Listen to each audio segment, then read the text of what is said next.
Ms. Diaz, my name is Tamara Jones, and I'm an administrative law judge who has been assigned to hear your case today. You are here today because you disagree with the Social Security Administration's prior decisions that have found you not disabled. I am not bound by any of the prior decisions. My job today is to make a brand new decision that will be based upon the evidence in the file and your testimony today. I see that you have come today with your representative, who I would ask to enter his appearance for the record. Thank you, Your Honor. My name is Ricky Stern. I'm a non-attorney representative today for Ms. Marie Diaz, Title II and 16 disability claims. Thank you, Mr. Stern. Also today, Ms. Diaz, we have our vocational expert, Mr. George Hernandez. Mr. Hernandez is an expert in jobs, and should I have some questions about work, I will be turning to him to answer those questions. Finally, we have our hearing reporter, Martha Rincon. She will be responsible for taking some typewritten notes that will help me later on when rendering my decision. Although the recording equipment is recording your voice, it does not amplify it. Therefore, please make sure that you speak up. Mr. Stern, I am prepared to enter into evidence exhibits 1A through 4A, 1B through 7B, 1D through 5D, 1E through 7E, and 1F through 12F. Do you have any objections to any of the exhibits being entered into evidence? No objection, Your Honor. Thank you. Have you had an opportunity to discuss the issues with your client, and do you waive a more formal reading of the issues? Yes, I do, Your Honor. Thank you. Thank you, Mr. Stern. While this is an informal hearing where the rules of evidence are relaxed, I do have to swear Ms. Diaz and Mr. Hernandez in. If you would both raise your right hand to be sworn in at this time. Do you each swear or affirm under penalty of perjury that the testimony that you will provide will be the truth and nothing but the truth? Yes, Your Honor. I do. Thank you. Mr. Stern, would you like to make an opening statement? Yes, thank you, Your Honor. We're here today to discuss the merits of the Title II and Title 16 disability claims for Marie Diaz, who last worked on January 1st, 2017, who has worked each of the last 10 years as a customer service representative, who is unable to perform that job or any other job that exists in the national economy due to a number of impairments, not the least of which are her back pain, lumbar spinal stenosis, as well as depression, which prevent her from performing any of the past jobs that she's had or any substantial gainful activity that exists in the national economy, Your Honor. Thank you very much, Mr. Stern. Ms. Diaz, I have already reviewed your file and I'm quite familiar with the evidence. I'm going to ask you some basic questions and then I'm going to turn you over to your representative. And could you state your full name for the record, please? Marie Diaz. And what's your date of birth, please? 10/13/88. And how old does that make you today? 29. How far did you go in school? High school. And from the record, and as your representative indicated, you previously worked as a customer service representative? Yes, correct. Have you done any other kind of work within the past 15 years? No. Thank you. Mr. Stern, as I've indicated, I'm already quite familiar with the evidence in the file. If you could focus your the testimony on ADLs and symptoms of pain and depression, I would quite appreciate it. Absolutely, thank you, Your Honor. Okay, good morning, Ms. Diaz. I want to start by asking you some questions, as the judge mentioned, about your daily activities and some of your daily routines. So, I want you to answer the question I'm asking you directly and completely, as many details as you like, but only the question I'm asking you, okay? So let's start with the basics. So who do you live with? I live with my daughters and my mom. Okay, how many daughters do you have? 3. Okay, and their ages?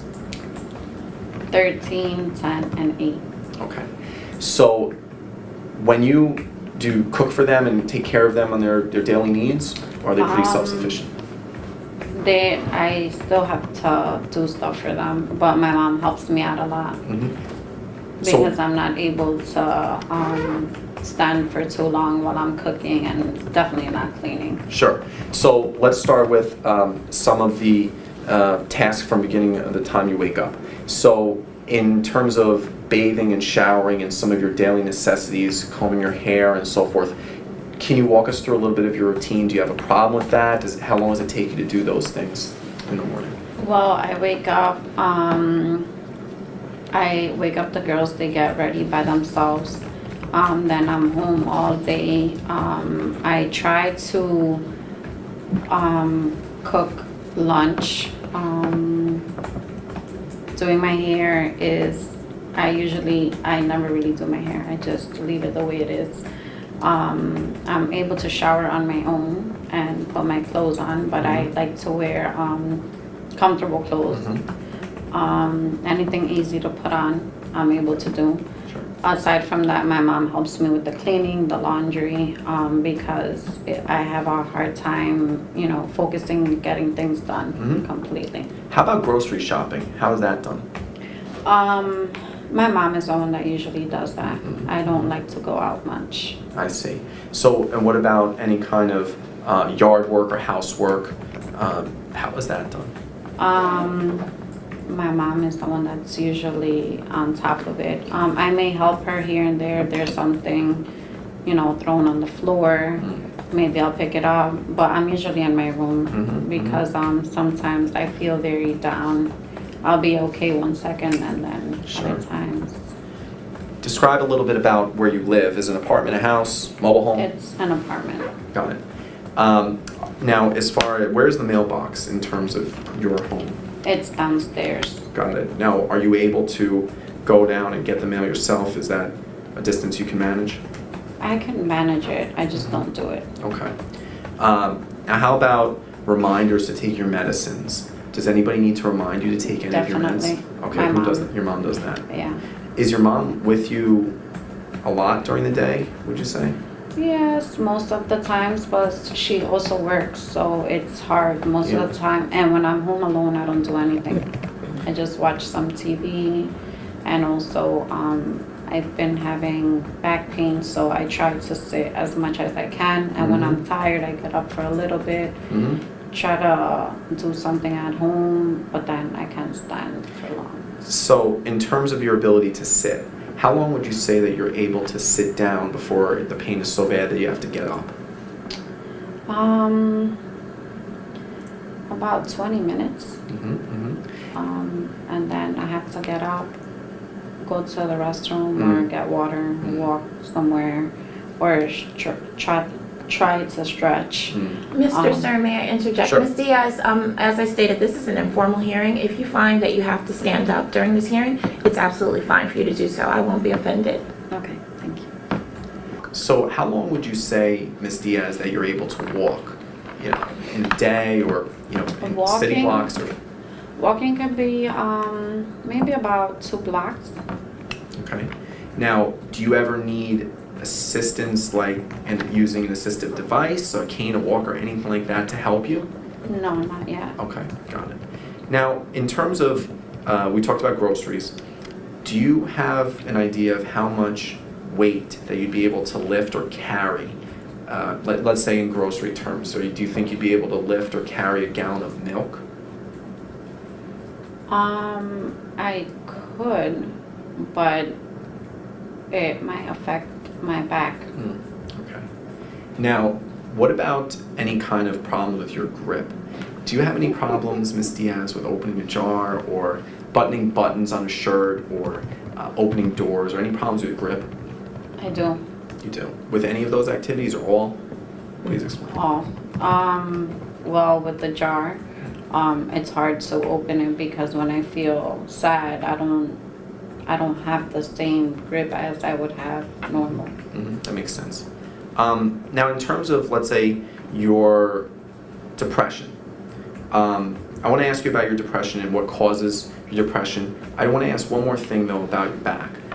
Can you describe for the court where your back pain is at the moment? It's right, like in the middle. In the middle? Yes, sometimes upper, it's a lower, sharp. mid part? Yeah.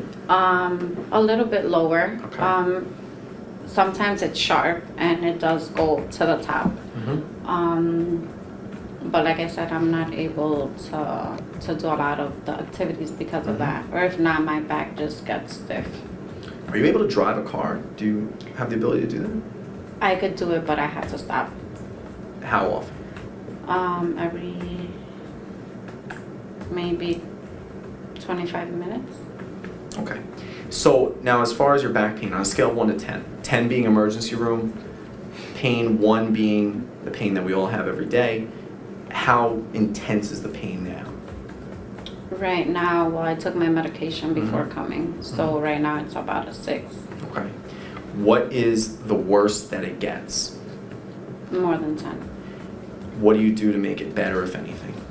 I take medication. I'm only supposed to take a certain dosage per day, but Mhm. I take as much as I can so the pain can go away quickly. Right. And what do you do, if anything, during the day, activity-wise, that makes it worse? If I stand more than what I should stand for, Yep. if I bend down, sometimes depending how I bend down, it might affect me. Mhm. And sometimes cooking, Mhm. if I try to cook, it gives me pain. Sure. Okay, so let's switch over to your depression. I understand you suffer from depression. Can you tell the court a little bit about what causes your depression? Meaning, what causes an anxiety attack? What brings it on? Well, the depression, it's because I'm not able to work. I do, when I was working, I did call out a lot. So I lost a job because of that. And going to the doctor's appointment. So I guess all of this has been affecting me since I can't work and I need money for my family. It's really affecting me. Do you find yourself crying a lot during the day? Yes, Okay. definitely. Any Not I'm sorry. maybe like once or 2 times a day, or feeling very down. Sure. How are you around large groups of people? How do you feel? Can I stand? Yeah, please. I get nervous because I feel like I can't interact with other people because Yeah. they look at me, weird, or they don't make me feel as comfortable. So it's hard for me, Sure. and I get nervous. So that also, gives me depression, Sure. because I can't be normal like everybody else is. Sure. Can you explain in your own words to the court why you believe you can't work? Well, no job is gonna be able to hire me, because of my conditions. I'm not able to keep a job. I cannot interact with others. I do get depressed, and it's hard for me. I cannot stand or sit for too long either, not even at home. When you take your medications, have you noticed any side effects?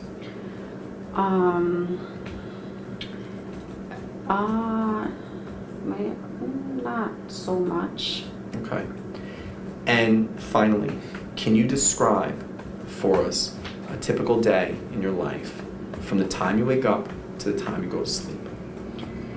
I wake up, my daughters, tell them to get ready. My mom helps them with their breakfast.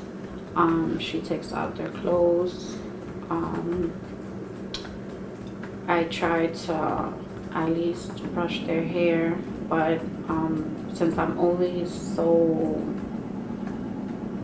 not in the mood, I'm not focused on their hair, so my mom always has to finish, or they have to do it on their own. Sure. And then if you continue after that, do you eat lunch? Do you take a nap? What do you do? Sometimes my mom is home. When she's there, we try to do things together. But I need her there because I'm not able to do everything together, especially if, I get tired, I'm not able to finish anything. Or sometimes I'm not even able to start it. So I try to make lunch. If there's anything that I could try to do, even if it doesn't work out, I try to do it at home to help her out. But it still doesn't, it doesn't help. And then what time do you eat dinner and go to bed normally? Well, I'm usually in bed throughout the day, so I usually go to bed by like 8. Okay. Okay, Your Honor, I don't have any further questions for the claimant at this time. Ms. Diaz, I just have one question. And Mr. Stern, I'm looking at Exhibit 5E. Okay. You prepared a medication list before this hearing, and I understand that you were taking morphine, Lexapro, and Xanax. Are you still taking those medications? Yes. Okay, thank you. Okay, I'd like to turn to our vocational expert. Can you please state your name for the record? George Hernandez. Thank you, Mr. Hernandez. You and I have not discussed this case prior to the hearing today, correct? Correct, Your Honor. Do you have any knowledge of this claim or the claimant outside of the proceedings today? No, Your Honor. Thank you. Mr. Stern, Mr. Hernandez's resume appears in the record at Exhibit 6E. Do you have any objections with Mr. Hernandez serving as a vocational expert today? No objection, Your Honor. Mr. Hernandez, can you please classify Ms. Diaz's past relevant work? Yes, Your Honor. As customer service representative, DOT code 241.367-014, perform as sedentary level as SVP 5. Thank you, Mr. Hernandez. I would like for you to assume an individual who is the same age of the claimant and has the same education and work experience. Let's assume that this individual is limited to sedentary work. However, let's add the following limitations. No bending or stooping. Due to pain and depression, this individual will be off task approximately 15% of the day. Further assume that this individual has the ability to understand and carry out simple 1 to 2 step instructions. However, this individual would have no contact with the general public and only incidental contact with coworkers. Could such a hypothetical person perform his or her past relevant work? No, Your Honor. Are there any other jobs in the national economy that this hypothetical person could perform? No jobs, Your Honor. Thank you very much, Mr. Hernandez. Mr. Stern, is there anything else that you would like to put on the record for this hearing today? No, Your Honor. If I may make a closing statement, please. Yes. So based on the testimony today from Ms. Diaz, as well as the testimony from Mr. Hernandez, a vocational expert, matching the medical records diagnosis in the file as presently constituted, I believe that Ms. Diaz is unable to perform her past relevant work as a customer service representative, and further is unable to perform any job that exists in the national economy, and should be found fully disabled as of her onset date, January 1st, 2017. Thank you, Mr. Stern. Ms. Diaz, I am going to make a decision on your case, and once I'm completed with my decision, we'll put a copy of it in the mail and you will receive it, and a copy will go to your representative, Mr. Stern. Give us approximately about 30 to 45 days to get that done. I appreciate you coming here today. Our hearing is concluded and we are off the record.